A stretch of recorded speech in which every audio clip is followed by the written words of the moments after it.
Bienvenidos a una edición más de Educación y Conciencia. Soy Conchita García, comenzamos.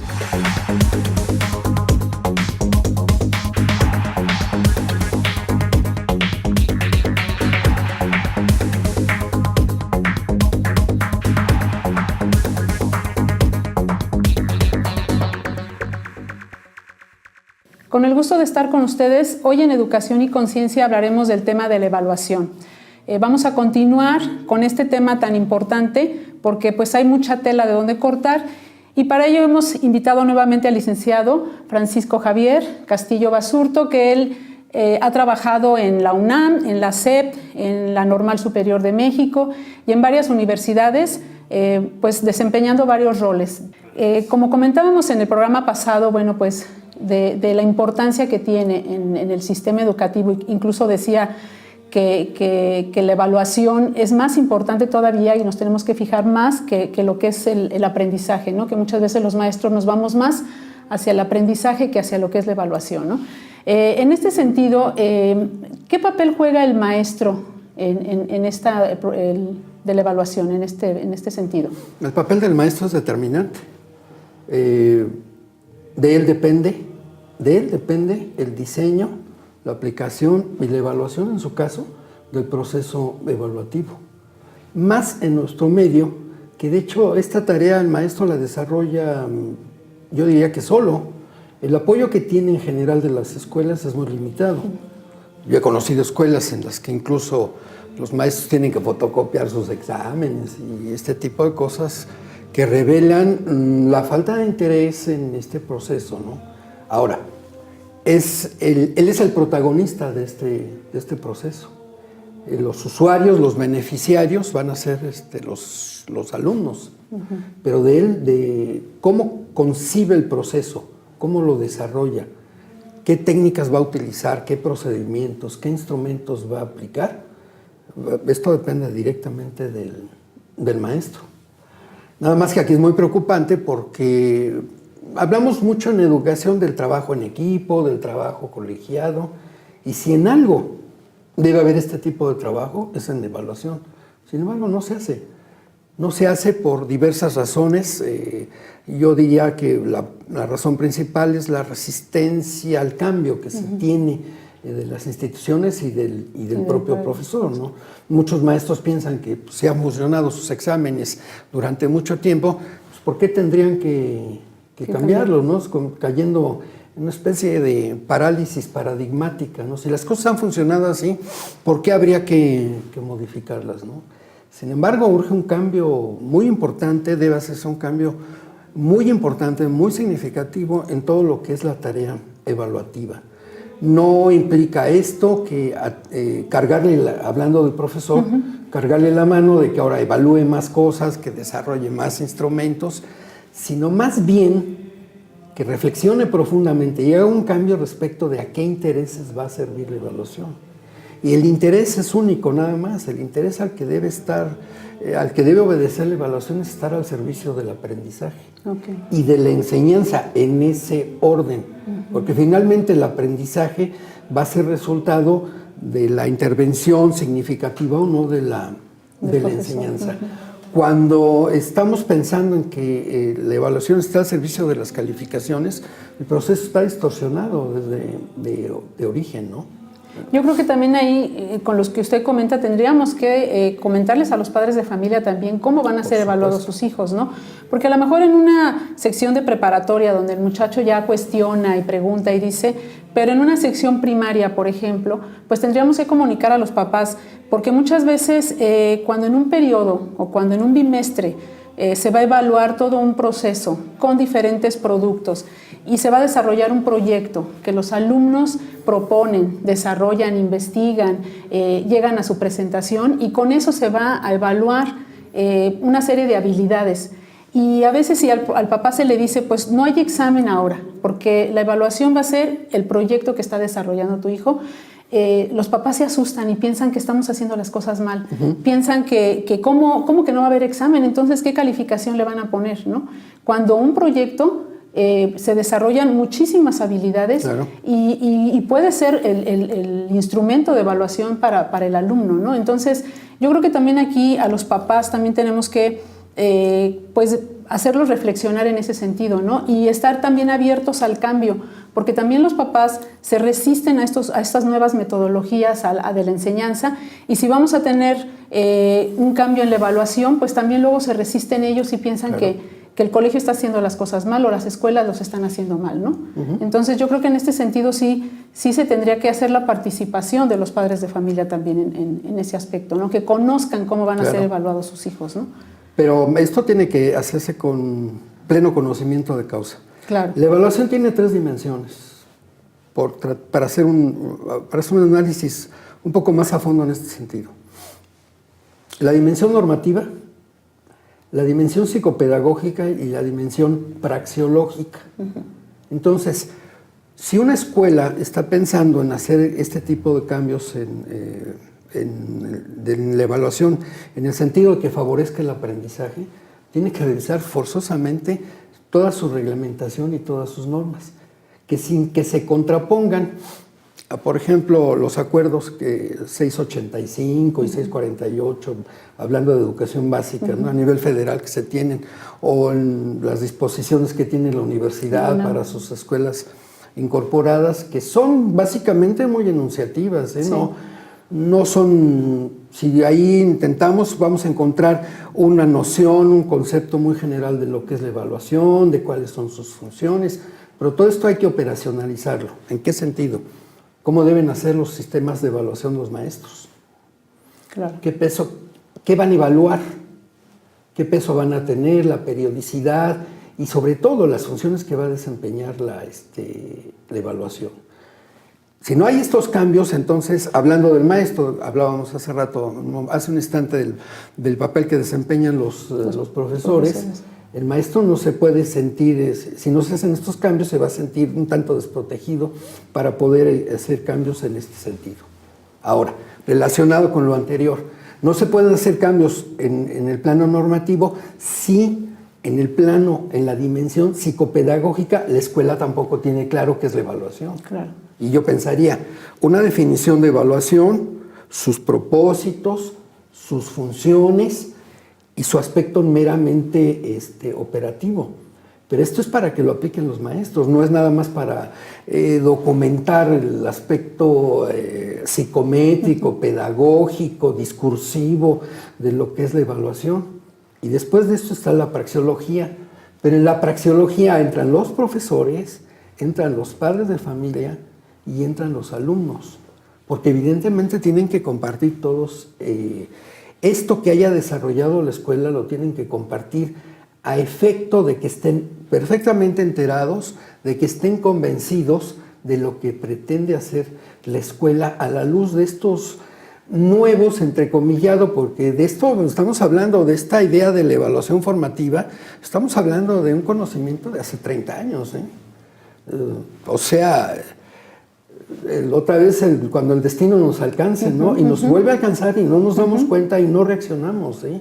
Es impresionante, escuelas por prestigiosas o modestas que sean, cómo siguen operando, conceptualizando, operando todo el aspecto evaluativo, pero en función de un esquema de hace 50, 60 años, que se limita a 2 o 3 cosas. 1, estar al servicio de las calificaciones. 2, estar en el paradigma de que la evaluación es de una sola vez, lo caído, dijera el refrán, ¿no? Entonces, palo dado ni Dios lo quita, y no hay posibilidad de que el alumno se dé cuenta por qué falló, en qué estuvo mal, y que no tenga la oportunidad de corregir. El tener la oportunidad de corregir con o sin el costo de respuesta es algo que deben prever las escuelas.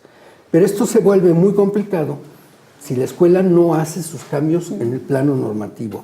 Si no aclara toda esta idea, todo este concepto, todo este aspecto, toda esta narrativa, todo este aspecto discursivo de la evaluación, y si esto no lo lleva a cabo con los maestros, con los alumnos y con los padres de familia. Hablando de los alumnos en esta idea atinadamente propuesta por las autoridades educativas de nuestro país en el sentido de que se autoevalúen, de que se coevalúen y de que el maestro también evalúe del proceso. Pero los alumnos también deben estar sensibilizados, deben estar formados en este sentido. Un alumno de prepa ya trae 12 años de estar siendo educado en este sentido unilateral, autoritario, lineal de la evaluación, ¿no? Y por eso causa tanto miedo, ¿no? Creo que, ahorita estamos viendo cómo se han opuesto muchísimos, ¿no? Maestros a la evaluación que se va a hacer ahora, ¿no? Nosotros evaluamos como profesores, sin embargo, a la hora que nos tienen que evaluar como maestros, pues ya no queremos, ¿no? No queremos esa evaluación. Sin embargo, la evaluación forma parte de nuestra vida. En todo momento estamos siendo evaluados, ¿no? Por supuesto. Nos evalúan en el colegio, nos evalúan después cuando vamos a entrar a una universidad, para terminar nuestra universidad, en una maestría y en nuestra labor que hacemos, ¿no? Ya en el plano laboral nos están también evaluando. Y siempre hay esa sensación de miedo, de angustia, a cualquier nivel, ¿no? Nosotros hemos visto cómo hay niños que cuando van a tener sus exámenes, se enferman del estómago, les da colitis, se estresan demasiado, ¿no? Claro. Y también los profesores, cuando van a ser evaluados, les pasa lo mismo, y también el personal administrativo o de cualquier función, ¿no? ¿Por qué esta aversión tanta a la evaluación? ¿Por lo mal que lo hemos hecho? Más que eso, que sí lo es porque el proceso de evaluación está adocenado, está fuertemente influenciado por el aspecto emocional negativamente hablando. Es decir, hablar de evaluación es hablar de sanción, es hablar de coacción, es hablar de coerción, es hablar de castigo.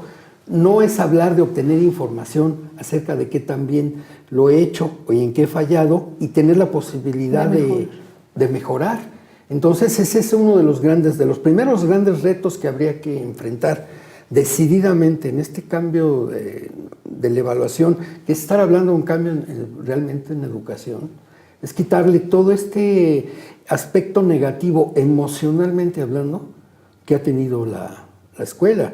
Y esto se puede, yo lo he visto desde los alumnos, ahora sí, desde su más tierna infancia, en preescolar, están siendo evaluados, pero con este sentido negativo, ¿no? De que en qué te equivocaste. Más bien, yo te evalúo para ver en qué te equivocaste, no tanto para ver en qué estás bien, ¿no?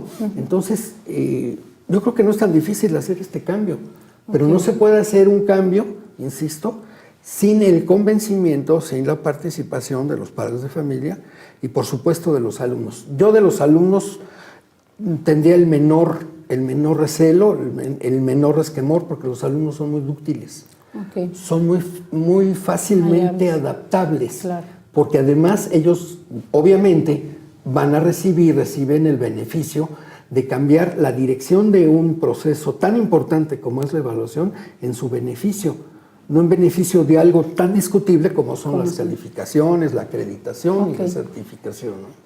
Pues vamos a un corte y regresamos con este tema tan interesante de la evaluación del aprendizaje escolar.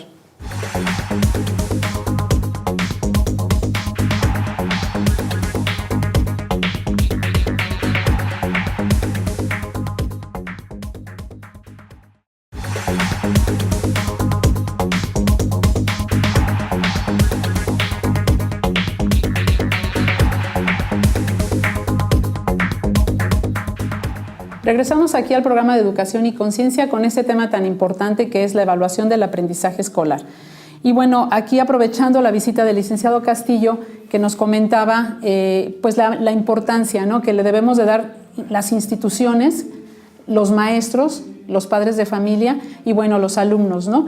Y hablábamos de esta parte negativa que ha tenido, ¿no?, la evaluación. Yo creo que no sé, funcionaría empezar a hablar de la evaluación como una oportunidad, ¿no?, como una oportunidad de mejorar, como algo que puedo corregir o que me puedo dar cuenta en dónde estoy bien y en dónde me está fallando, ¿no? Yo creo que desde ahí tendríamos que empezar y en todos los sentidos, porque se etiqueta, ¿no? Es como una etiquetita que nos ponemos y al que es el buen maestro porque sale pues en las evaluaciones muy bien y al que no sale tan bien, ¿no? Esto es muy subjetivo, ¿no? Muchas veces no representa. Yo tengo un maestro que salía muy mal evaluado a la hora de hacerle la evaluación, sin embargo, en el salón de clase era otra cosa, ¿no? Los alumnos aprendían mucho. Entonces, ¿cómo reducir al mínimo esta subjetividad? O sea, ¿cómo lograr que no intervengan tantos factores como los institucionales, incluso los personales, ¿no? A veces es cuestión de identificarme con un alumno o con un alumno que lo traigo aquí atravesado, ¿no? ¿Cómo reducir al mínimo esa subjetividad? La solución también es muy sencilla, aunque parezca muy petulante esta expresión, ¿no? Y es muy sencilla por lo siguiente. En esta idea de hacer de la evaluación realmente parte, como fue concebida en su origen, en el campo pedagógico, de hacer de la evaluación parte del proceso de enseñanza-aprendizaje. Cuando se comparten los criterios, las técnicas, el procedimiento, los procedimientos y los instrumentos que se van a aplicar para evaluar, entonces la subjetividad mágicamente se reduce. ¿Por qué? Pues es muy sencillo.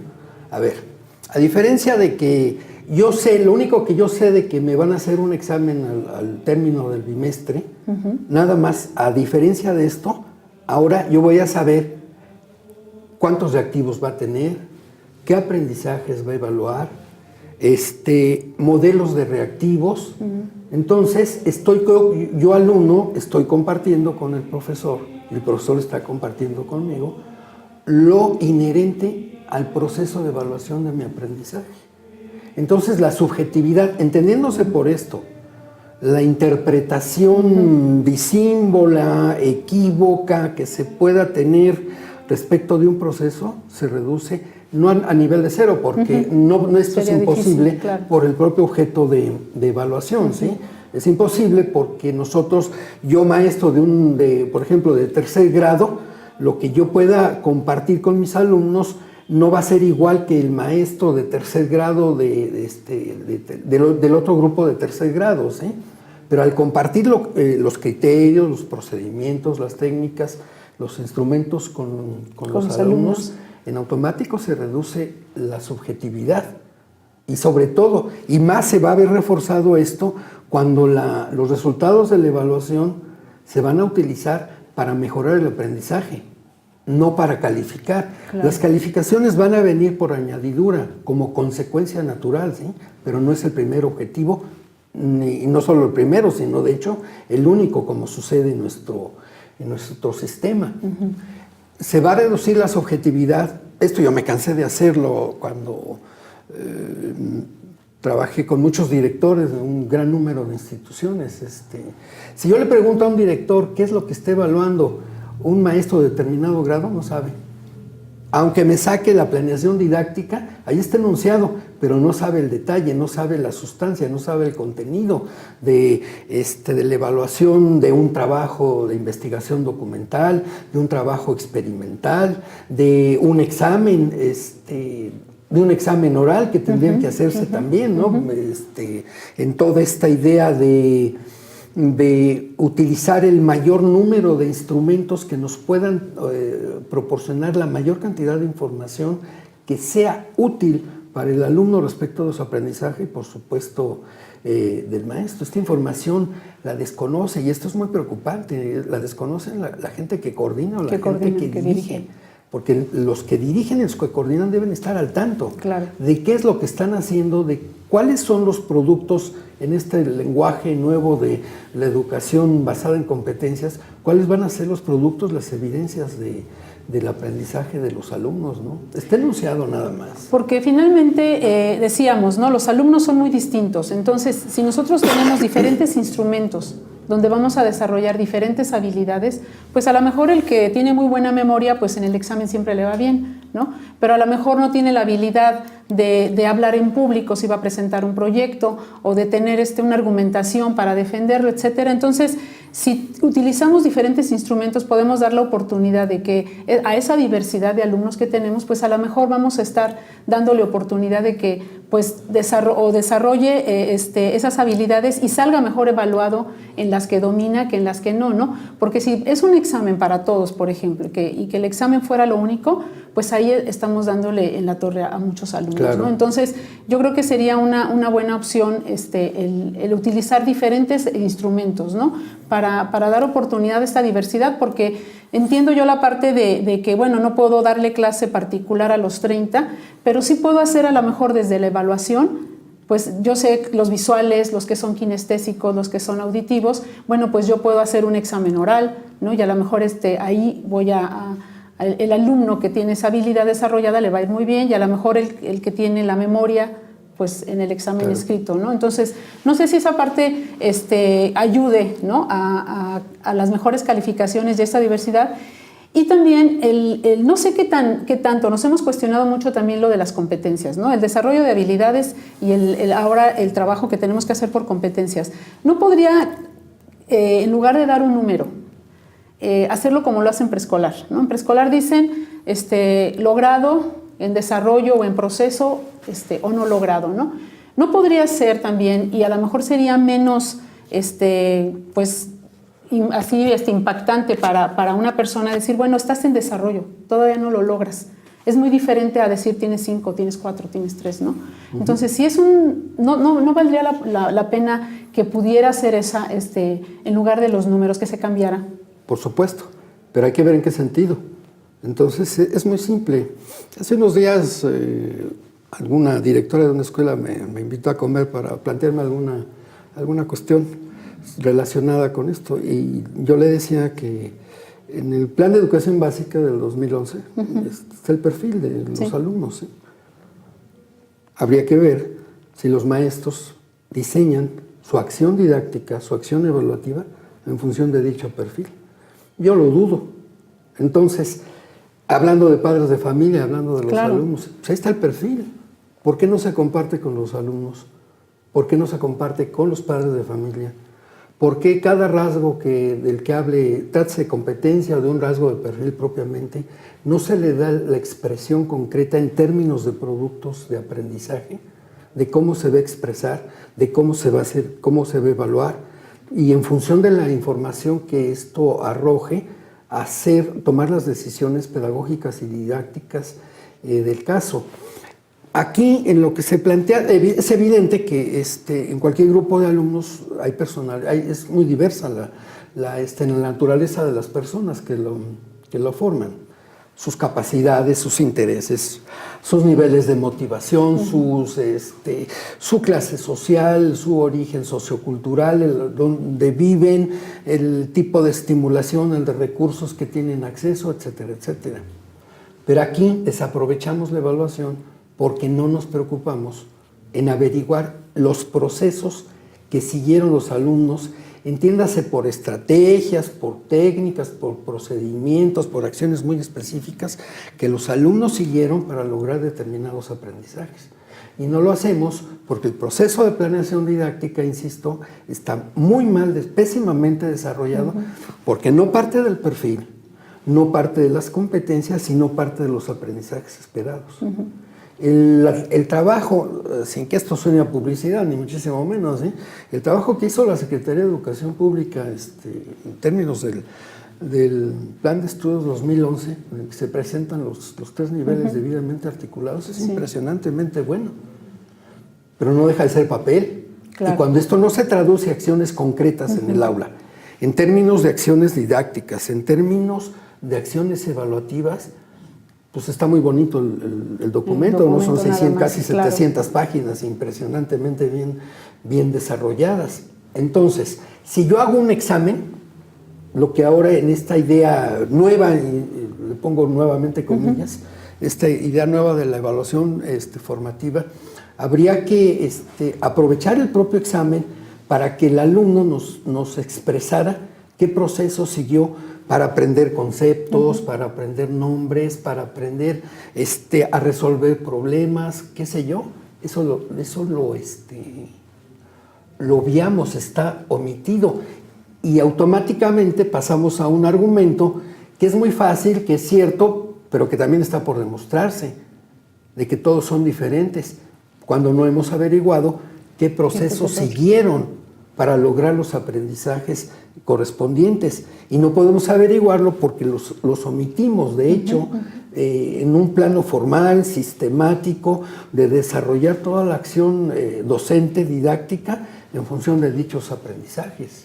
Ok, entonces aquí sería importante, bueno, vamos a recalcar y a retomar y a recapitular todo lo que hemos hablado en estos 2 programas de evaluación.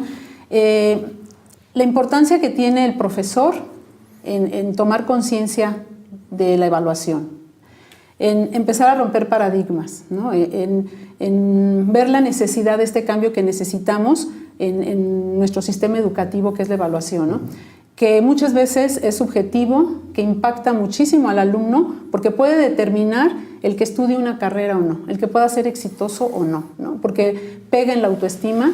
Un alumno que tal vez no se le da la memoria y en los exámenes no sale bien, pero tiene otras habilidades desarrolladas. Entonces yo creo que aquí tendríamos que hacer un trabajo en equipo, porque creo que así es la educación. No nos toca solo a la escuela, aunque sean cuestiones académicas, porque también es formativo, también estamos desarrollando las habilidades de convivir, de ser, ¿no? Todo lo que es la actitudinal. Entonces aquí tendríamos que las instituciones revisar esa parte con nuestros maestros, con nuestros padres de familia, con nuestros alumnos, y darle un giro a lo que es la evaluación, ¿no? Algo que sea positivo y no negativo, algo que cuando pensemos en evaluación, pensemos en una oportunidad de mejorar y de crecer, y no en algo que me va a etiquetar, en algo que si salgo mal, pues a lo mejor puedo hasta perder mi trabajo, ¿no? Que eso es lo que los maestros ahora temen, ¿no? Están temerosos ahorita los maestros por esta evaluación que viene en junio y que no saben si les va a quitar el trabajo o no, ¿no? Entonces, al contrario,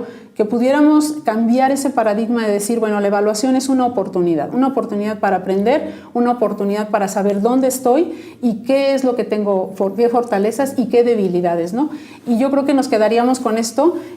Yo le agradezco mucho la visita que ha tenido aquí al Colegio Fray Luis de León para platicar de ese tema, que bueno, pues nos puede dar para muchos programas, claro, pero que yo espero que el auditorio, ya sea maestros que están pues implicados en esto de la evaluación, directivos, incluso las autoridades que nos norman, pudieran tomar cartas en el asunto en cuanto a la evaluación, porque estamos haciendo cambios, pero la evaluación sigue igual que hace más de 50 años, ¿no? Entonces, pues agradezco su presencia, agradezco al auditorio, y bueno, pues nos vemos en otra emisión más de Educación y Conciencia. Gracias.